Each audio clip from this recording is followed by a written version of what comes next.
not withhold the wages of labor overnight. We render fair decisions. We do not show favor to the poor or the deference to the rich. We do not put stumbling blocks before the blind. We leave the corner of our fields for those who are hungry. We are commanded to take care of the orphan, the widow, the stranger, the poor, and the marginalized. And that's what our Bible teaches us. So justice, love, and compassion. These are the pillars upon which an equitable society stands. These are the values that were missing in Egypt. These were the values that were missing in Egypt. These were the values that were missing in Abraham's time when he decided that he needed to leave. And many of these qualities and values are missing in our world, in our country, and in our city today. We need justice, love, and compassion. And we've got to start right here. We have to start right here in this room.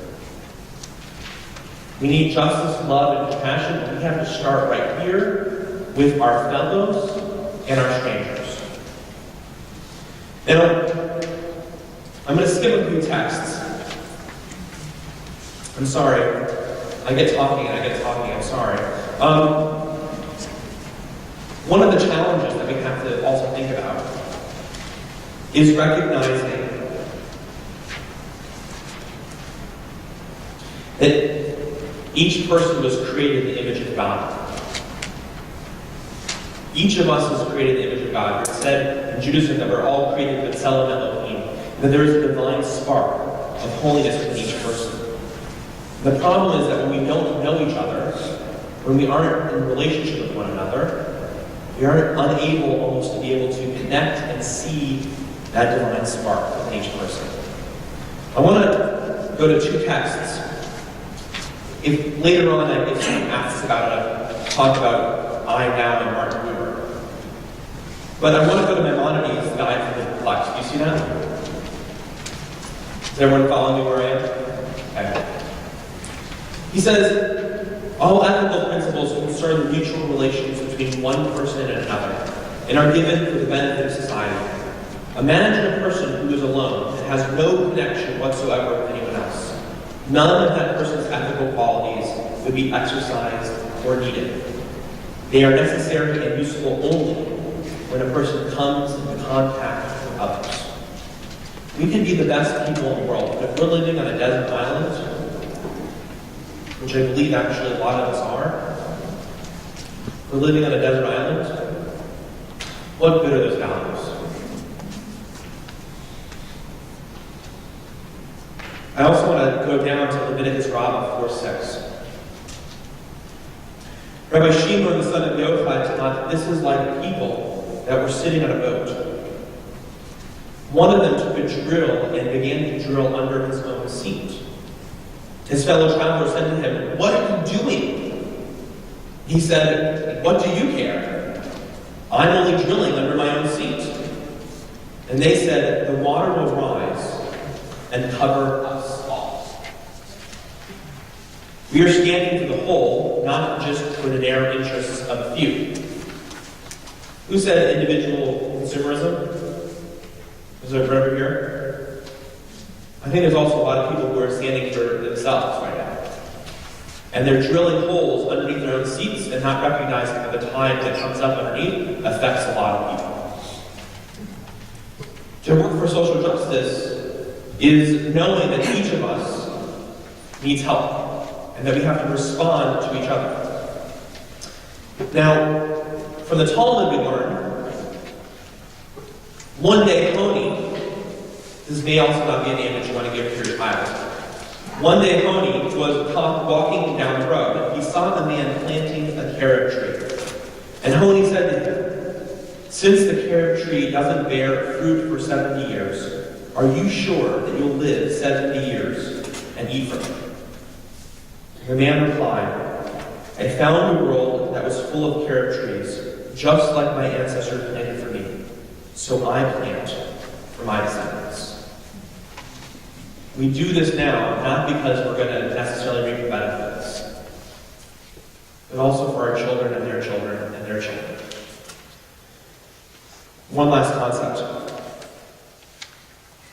In Judaism, we've taught you now about mishpat, about retributive justice, about tzedakah, about distributive justice, and about ahava, about love. The last big one is the words tikkun olam. Everyone say tikkun olam. Good job. Now we're put together tikkun olam.